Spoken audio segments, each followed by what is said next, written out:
HP's internal audit organization is a global organization. Surprisingly, we only have about 160 auditors for worldwide risk of HP. We do focus on Sarbanes Oxley initiatives, and we have an IT team and we have a financial and operations team that are based in every region of the world. The name of the project is called HP's Continuous Controls Modeling and Monitoring. Basically what this is a solution which analyzes risk from the enterprise approach throughout many different organizations. The solution actually started from HP's internal audit organization simply as a necessity due to the regulations of Sarbanes Oxley.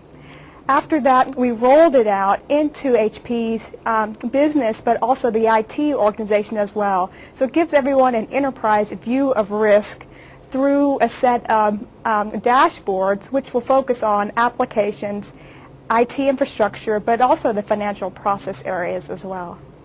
The project team did consist of technical architects, program managers, and application owners, and in fact currently at HP today over 700 owners and internal audit are using the application tools.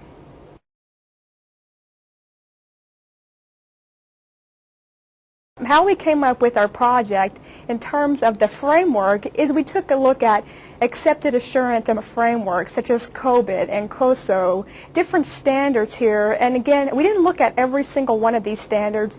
We just chose key risk indicators based on any process area and put those into an automated approach. So what this actually allows is from the internal audit organization, but then also from the IT side, it allows one view into the enterprise risk of a company. Our solution, again, is a worldwide approach, and so we did involve many organizations from IT, from the business. We also involved our external auditors, EY, to make sure they have accepted our approach on this, and they in fact do. They don't rely on it 100%. They do still perform their audits as well, similarly as does internal audit, but it does allow us to come to a conclusion quickly when we have some type of automation.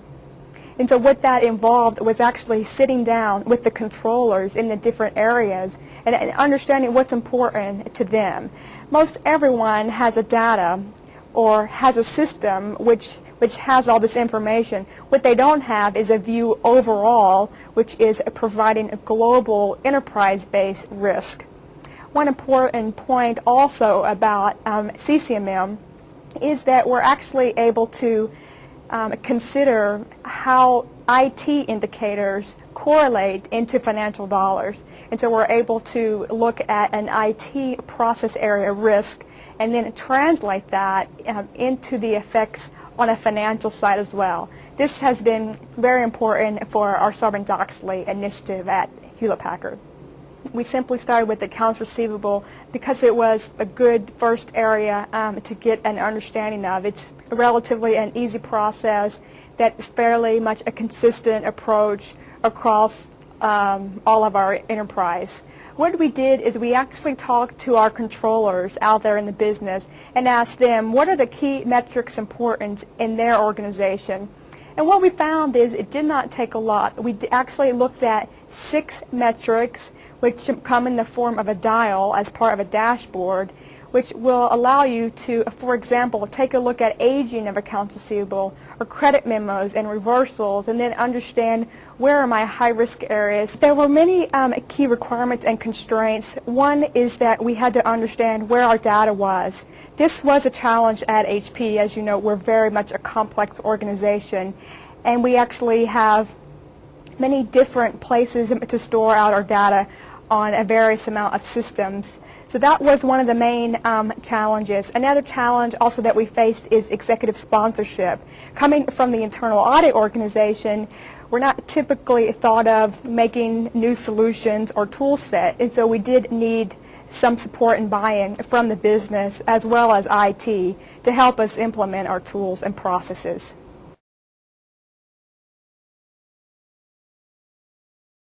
If you just want to take SAP as an example, what we decided was to pull out key metrics from each of our SAP systems and use a client and server environment to pull our SAP data straight from our clients and then store that information on an offsite server. Once we had our data stored on a server, then we're able to pull out exceptions based on that data, based on a given risk or threshold tolerance, and then we show those in a dashboard, which allows for a trend over a period of time.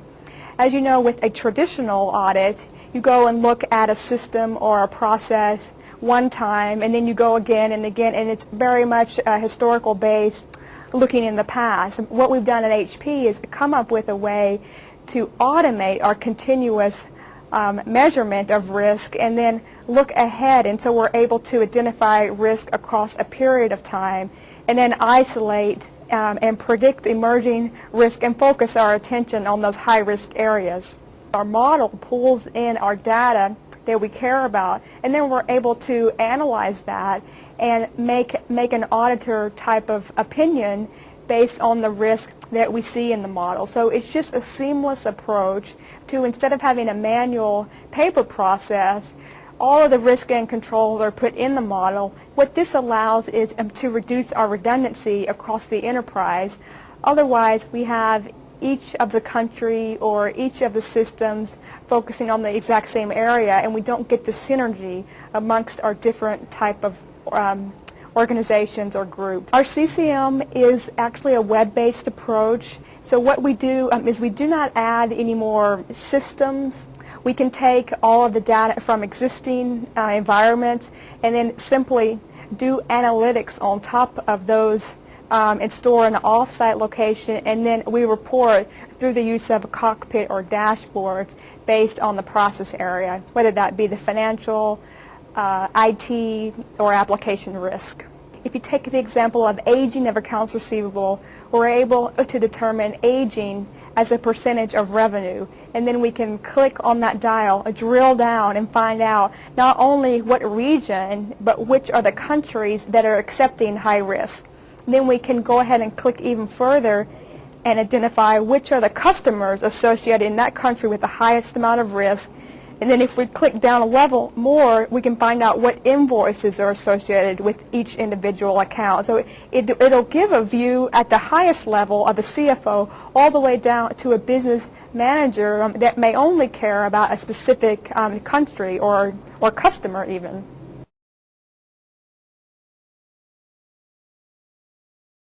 We have seen that we can save 80% of the audit effort. Now, this does not mean that we can cut our auditors by 80%, because we do still need auditors.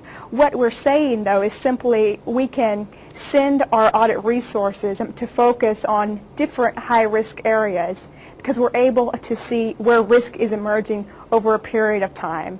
That would be one of the tangible type of benefits, is time auditors have to spend. Also, it helps us be less intrusive as an audit organization.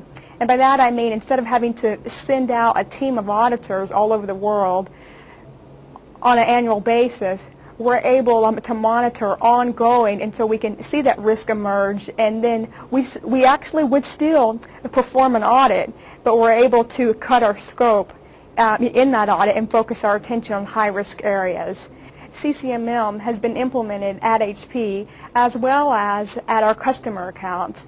So that will give us an advantage over our competition. There's a lot of consultants that are talking about risk management and compliance. HP is the only one that has implemented it on ourselves and also for our external accounts as well.